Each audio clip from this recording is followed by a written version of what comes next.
Olá, eu sou a professora Estela. E eu sou a professora Juliana. Somos professoras na área de Códigos e Linguagens da Fundação Bradesco. Nossa aula de hoje tratará sobre as possibilidades de leitura de um texto. Você já reparou que ler é mais do que apenas decodificar palavras? Todos os dias, deparamos-nos com a necessidade de fazer a leitura de textos diversos, identificando os vários sentidos que eles apresentam. Um bom leitor é aquele que sabe reconhecer o sentido literal e o sentido figurado, bem como identificar informações explícitas e implícitas para chegar à compreensão da finalidade do texto e das intencionalidades do autor. Com a aula de hoje, você vai perceber como identificar tais elementos e também vai observar como é importante estar atento ao diálogo que um texto pode estabelecer com outros textos para melhor interpretá-lo. Vamos dar início ao nosso estudo tratando sobre os conceitos de texto e contexto. Imagine duas situações. No corredor de um hospital, você vê uma placa que está escrito silêncio. Andando pela rua, você encontra um pedaço de papel em que está escrito ouro.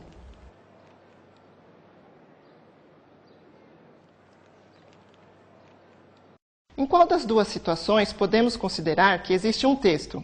Na primeira situação, a palavra silêncio está dentro de um contexto.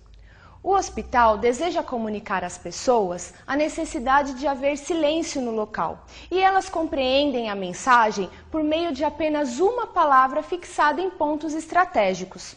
Assim, a palavra silêncio é um texto. Na segunda situação, a palavra ouro num pedaço de papel não transmite uma mensagem.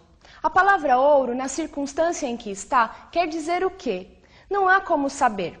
Podemos, no máximo, ir atrás de sua definição no dicionário.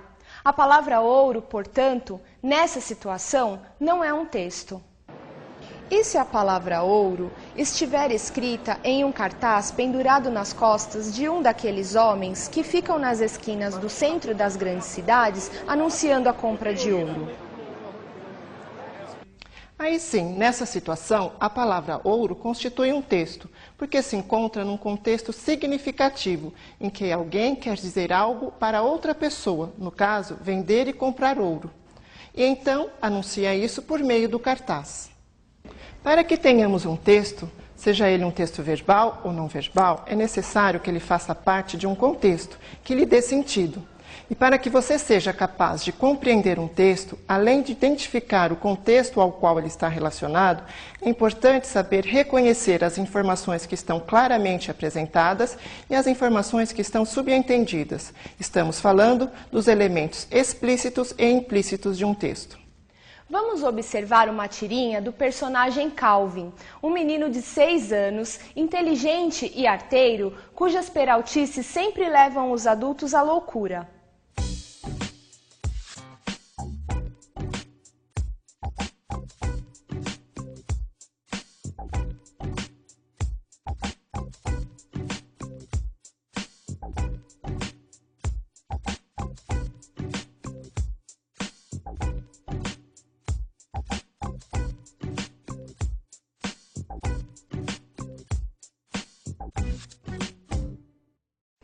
Você consegue perceber os elementos explícitos e implícitos que interagem para a compreensão desta tirinha? Os elementos explícitos são aqueles que estão evidentes, tanto pela leitura das falas do personagem, como pela leitura das imagens. Na tirinha, os elementos explícitos são: no primeiro e segundo quadrinhos, fica claro que Calvin fala ao telefone e faz o pedido de ferramentas a uma loja. No terceiro quadrinho, o olhar desconfiado de Calvin, devido à presença de um adulto, sua mãe, faz com que ele mude de assunto. Ele passa a falar sobre tarefa de escola. No quarto e último quadrinho, o olhar mais tranquilo confirma que a mãe foi embora, e o menino retoma o pedido de ferramentas ao seu interlocutor. Todos esses aspectos citados foram retirados diretamente das informações verbais e não verbais da tirinha. Por isso, dizemos que são os elementos explícitos. E quanto aos elementos implícitos, você é capaz de reconhecê-los? Os elementos implícitos são aqueles que não estão claramente expressos no texto, mas podem ser identificados a partir do contexto, das informações explícitas, do conhecimento de mundo do leitor e das referências de outros textos. Vamos voltar à tirinha para identificar os elementos implícitos. Sabendo que Calvin é um menino de imaginação fértil e está sempre buscando como preencher o seu tempo, é possível perceber que ele está planejando mais uma de suas traquinagens. O seu olhar desconfiado e o fato de mudar de assunto na presença da mãe indicam que ela não pode saber o que ele está fazendo.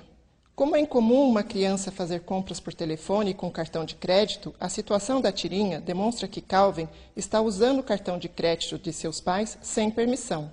Pelo tipo de ferramenta que Calvin solicita, é possível deduzir que ele tem em mente uma travessura de grande proporção. Você consegue perceber a quantos elementos precisamos recorrer para compreendermos o que lemos?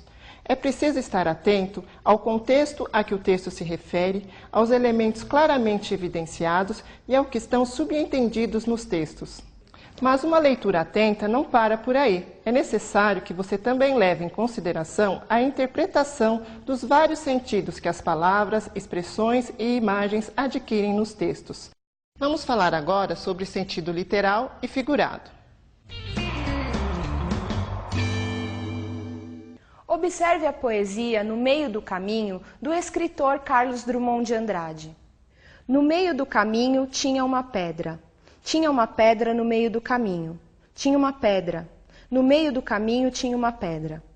Nunca me esquecerei desse acontecimento, na vida de minhas retinas tão fatigadas. Nunca me esquecerei que no meio do caminho tinha uma pedra. Tinha uma pedra no meio do caminho tinha uma pedra. Podemos identificar nessa poesia alguns elementos que remetem o leitor ao sentido literal de algumas palavras, como caminho e pedra, que são os elementos principais do texto. Essas palavras, em seu sentido literal, são definidas como: caminho, substantivo masculino, espaço ou distância percorrida ou por percorrer para se chegar a determinado lugar. Pedra, substantivo feminino, matéria mineral sólida, dura, da natureza das rochas. Mas qual será o sentido que essas palavras adquirem na poesia? Podemos entendê-las apenas em seu sentido literal, conforme as definições do dicionário? Vamos ler novamente a poesia de Drummond para observar outros sentidos que as palavras pedra e caminho podem apresentar? No meio do caminho. No meio do caminho tinha uma pedra no meio do caminho. Tinha uma pedra, no meio do caminho tinha uma pedra. Nunca me esquecerei desse acontecimento na vida de minhas retinas tão fatigadas. Nunca me esquecerei que no meio do caminho tinha uma pedra. Tinha uma pedra no meio do caminho. No meio do caminho tinha uma pedra. Você percebeu os vários sentidos que as palavras pedra e caminho apresentaram? O poeta empregou a palavra pedra como sinônimo de obstáculo, e a repetição dessa palavra mostra o quanto os problemas e as dificuldades são recorrentes em nosso caminho, ou seja, em nossa vida. Com isso, a poesia ganha um significado que vai além do sentido comum das palavras. A maneira como o autor se utiliza dos recursos e dos vários sentidos da linguagem para provocar em nós a percepção de que os problemas fazem parte da nossa vida é o que caracteriza a poesia como gênero literário. Em textos literários, publicitários e humorísticos, é frequente o uso das palavras em seu sentido figurado, para despertar a emoção, causar estranhamento, provocar surpresa e levar à reflexão. Buscar os vários sentidos que uma palavra pode ter em textos diversos deve ser uma ação constante em suas leituras. Lendo textos diferentes, você pode se surpreender com as infinitas possibilidades de interpretação e pontos de semelhança que os textos estabelecem entre si. Observe essa campanha publicitária de uma agência de turismo. Você consegue identificar algo familiar nela?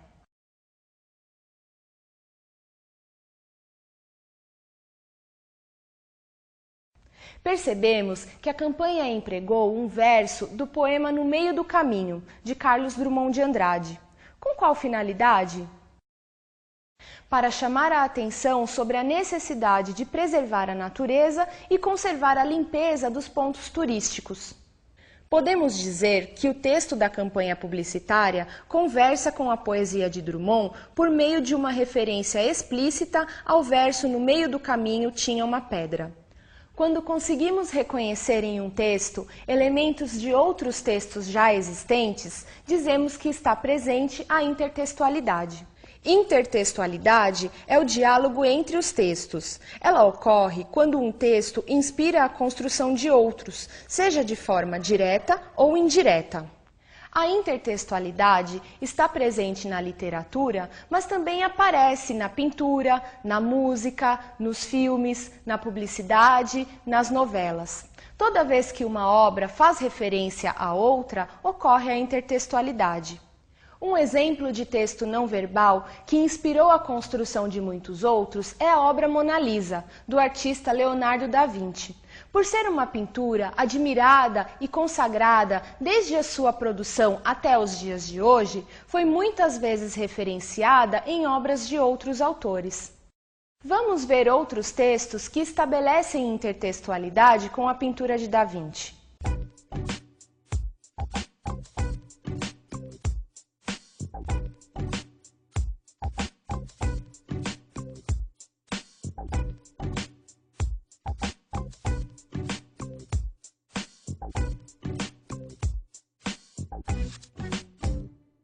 A compreensão da intertextualidade só ocorre quando você se torna capaz de perceber essas referências em suas leituras, ampliando a compreensão daquilo que lê. Quanto maior é o seu conhecimento de mundo, maiores são as chances de você conseguir interligar informações e elementos na leitura e produção de seus textos. A nossa aula sobre as possibilidades de leitura de um texto se encerra agora.